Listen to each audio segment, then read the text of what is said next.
So friends, ये video के अंदर हम ये जो डेटा हो उसको कलेक्ट कैसे किया जाता है उसकी मेथड समझने जा रहे हैं। होपफुली आपने फर्स्ट वीडियो देखा होगा। सी फ्रेंड्स, ये समझो कि ये जो आप डेटा प्राइमरी डेटा होता है उसको कलेक्ट कैसे किया जाता है। तो फ्रेंड्स, ये समझो कि उसको दो तरीके से कलेक्ट किया जाता है। एक होता है पर्सनल इंटरव्यूज और दूसरा होता है क्वेश्चन आयर मेथड। देखो, एग्जाम में आपको किस तरह से पूछते हैं कि सी फ्रेंड्स के डायरेक्ट पर्सनल इन्वेस्टिगेशन के मेरिट्स लिखो या डीमेरिट्स लिखो, right. Same with they can ask for indirect oral investigation. इस तरह से 2 मार्क्स या 3 मार्क्स में क्वेश्चन पूछे जाते हैं। बट इसको पर्टिकुलरली एक एग्जांपल से समझेंगे ना तो सारे merits and demerits friends clear हो जाएगी। तो उसके लिए पहले लेमैन की लैंग्वेज में समझते हैं डायरेक्ट पर्सनल इन्वेस्टिगेशन के। इसके अंदर जो इन्वेस्टिगेटर होता है, बराबर, इन्वेस्टिगेटर यानी जिसको इंफॉर्मेशन चाहिए, जो इन्वेस्टिगेट कर रहा है, राइट, बराबर। मान लो ये इन्वेस्टिगेटर है। एक प्रैक्टिकल एग्जांपल लेते हैं। आपको पता है कि मान लो कि कोई कॉम्प्लेक्स है बड़ा सा, बराबर। उसमें फायर डिपार्टमेंट को इंफॉर्मेशन चाहिए कि कितने एजुकेशन क्लासेस इंस्टीट्यूट है कि जिसके पास फायर का एनओसी है, राइट। फायर का एनओसी, नो ऑब्जेक्शन सर्टिफिकेट, बराबर। आपको पता है फायर एक्सटिंग्विशर लगाने पड़ते हैं, बराबर। उसका उसके बाद डिपार्टमेंट आपको एनओसी देता है कि भाई हाँ, आप सेफ हो, आपके यहाँ वहां अगर फायर लगेगी तो आप कैपेबल हो वो फायर रोकने के लिए। तो बराबर, मान लो कि तो फिर यहाँ इन्वेस्टिगेटर कौन हुआ? फायर डिपार्टमेंट हुआ। अभी मान लो एक आध कॉम्प्लेक्स है बहुत बड़ा जिसमें 15-20 क्लासेस है, जो एजुकेशन इंस्टीट्यूट चला रहा है, और आप सबको पता है कि उसके लिए फायर का एनओसी होना कंपलसरी है, बराबर। तो मान लो कि फायर डिपार्टमेंट को ये काम दिया गया है कि भाई आप चेक करके आओ कि कितने क्लासेस के पास ये फायर का एनओसी है, बराबर। या तो फिजिकली मान लो उनको बोला कि भाई आप एक बार देख के आओ कि कितने लोगों के पास फायर एनओसी है, राइट। तो वो लोग क्या करेंगे कि यहाँ मान लो वो कॉम्प्लेक्स में जाएंगे और पर्सनली विजिट करेंगे। भाई आपके पास फायर एनओसी है, फायर एनओसी है, फायर एनओसी अगर है तो एक्सपायर नहीं हुआ है, राइट। वो अगर वहां पूछेंगे तो that is called personal direct investigation, क्योंकि फायर डिपार्टमेंट के एम्प्लॉइज खुद जाके पूछे, राइट। अच्छा, तो ये था पर्सनल डायरेक्ट इन्वेस्टिगेशन। तो सर, आप इनडायरेक्ट इन्वेस्टिगेशन कैसे हो सकता है, जो सेकेंड पॉइंट है, उसके अंदर क्या करेंगे? मान लो कि ये फायर डिपार्टमेंट क्या करेगा, नीचे जो मैनेजमेंट टीम होती है, मान लो वो कॉम्प्लेक्स को मैनेज करने वाले 10 या 12 लोग हैं, जो उनकी मैनेजमेंट टीम होती है, जो कॉम्प्लेक्स का ऑफिस स्टाफ है, उनके पास से ये डिटेल वो कलेक्ट करवा सकते हैं। वो लोग ऑफिस में बोल देंगे कि भाई हमको ये इंफॉर्मेशन चाहिए। तो वो लोग क्या करते हैं, जो ऑफिसर्स होते हैं उनके पास ये डेटा होता है, या तो वो खुद डेटा कलेक्ट करने जाते हैं and they are giving this data to them. तो कहना ही से यहाँ fire department is relying on this employees. वो खुद नहीं जाते हैं, उन्होंने ये काम किसी को दे दिया है, या तो जो किसी के पास ऑलरेडी ये डेटा था उनकी हेल्प लेके उन्होंने ये काम करके दिखाया। तो that is called indirect personal investigation. I hope आप सबको ये दोनों का बेसिक डिफरेंस पता चलेगा। वैसे नाम में ही लिखा है, फॉर डायरेक्ट पर्सनल इन्वेस्टिगेशन यानी आप खुद जा रहे हैं। इनडायरेक्ट के अंदर क्या है कि आप किसी और को भेज रहे हैं, बराबर। बाकी बहुत आसान तरीके से आप नाम से ही याद रख सकते हो। तो भाई दोनों के मेरिट्स एंड डिमेरिट्स है।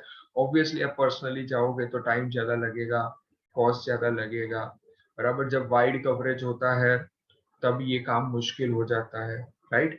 इवन यू कैन से के नंबर ऑफ एम्प्लॉइज आपको ज्यादा लगेंगे। हाँ, उसमें ये पॉसिबल है कि आपको डेटा एकदम परफेक्ट मिलेगा। हाँ, बट देखो 100% कुछ भी नहीं है। शायद ऐसा भी हो सकता है जो एम्प्लॉय ने ये डेटा कलेक्ट करने के लिए भेजा वो शायद अच्छे से परफॉर्म ना करे। तो पर्सनल बायस तो वैसे मैं तो ऐसा बोल रहा हूँ कि ये मेरिट और डिमेरिट दोनों में आएगी, but obviously we have to follow our book also, right. या एज आई टोल्ड यू कि जो डायरेक्ट पर्सनली जो डेटा होता है उसमें है ना ओरिजिनलिटी, एक्यूरेसी एंड रिलायबिलिटी आती है। तो आप है ना यहाँ ओरा याद रख सकते हो शॉर्ट फॉर्म में। ओरा, ओ माने ओरिजिनलिटी, डेटा एक्यूरेट मिलता है एंड रिलायबल भी मिलता है, राइट। अच्छा, और डीमेरिट्स के अंदर आप क्या याद रखोगे, टाइम ज्यादा जाएगा, कॉस्ट ज्यादा। देखो जहां जहां आप टाइम का पॉइंट लिख रहे हैं ना, वहां आप कॉस्ट भी लिख दो, पर्सनल बायसनेस भी आ सकती है, राइट। देखो time, cost and personal biases, तो मैं तो ऐसा बोल रहा हूँ 3 to 4 पॉइंट्स आप याद रखोगे ना तो भी कोई प्रॉब्लम नहीं होगा, आपको अच्छी तरीके से मार्क्स भी मिल जाएंगे। But friends remember, head point एकदम परफेक्ट लिखो, हाँ अंदर का भी लिखो, बट मैं क्या बोल रहा हूँ कि आप अपनी लैंग्वेज में भी लिख सकते हो अंदर का, ऐसा नहीं है कि आपको कंपलसरी उनको ही फॉलो कर। हाँ, मीनिंग वो रहना चाहिए, मीनिंग हमारा बदल नहीं जाना चाहिए, आप अपनी लैंग्वेज में लिखो, बट ऐसे वर्ड टू वर्ड याद मत रखो, ये करो वो करो, इसी तरह से किसी को याद नहीं रहता, राइट। बट ऑब्वियसली यहाँ वाइड एरिया जब होता है तो ये कवर करना बहुत मुश्किल हो जाता है, राइट।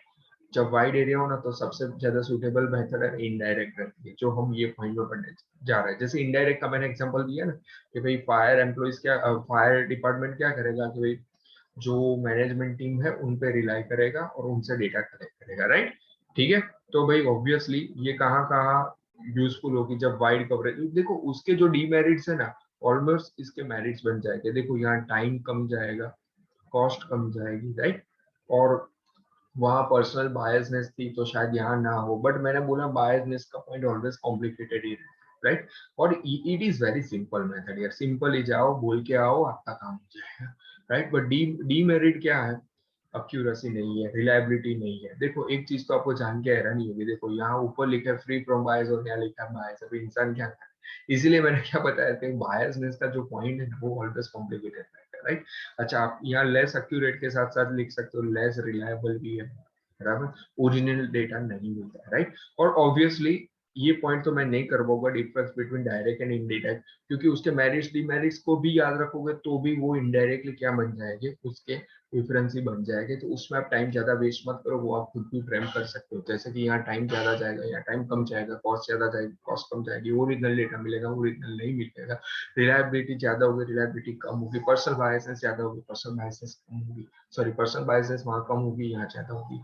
इस तरह से आप खुद भी बना सकते हो, राइट। तो ये पॉइंट आपको खुद नहीं करने का है, ऑब्वियसली आपने आगे का कर दिया है तो हम उस पर डिपेंड रहेंगे। And one of the best method, information from local sources, कुछ मत करो, अब लोकल पर्सन को अपॉइंट करो, वो वहां अपनी तरीके से वो ढूंढ के आएगा। आपको कोई डेटा चाहिए, लोकल पर्सन वहां का है, उसको अपॉइंट करो, उसको बोल दो मुझे ये डेटा चाहिए, वो अपनी मेथड से करेगा। वो कौन सी मेथड से करेगा उससे हमको कोई लेना देना है, बस वो अपनी मेथड से वो डेटा का आपको आंसर देगा।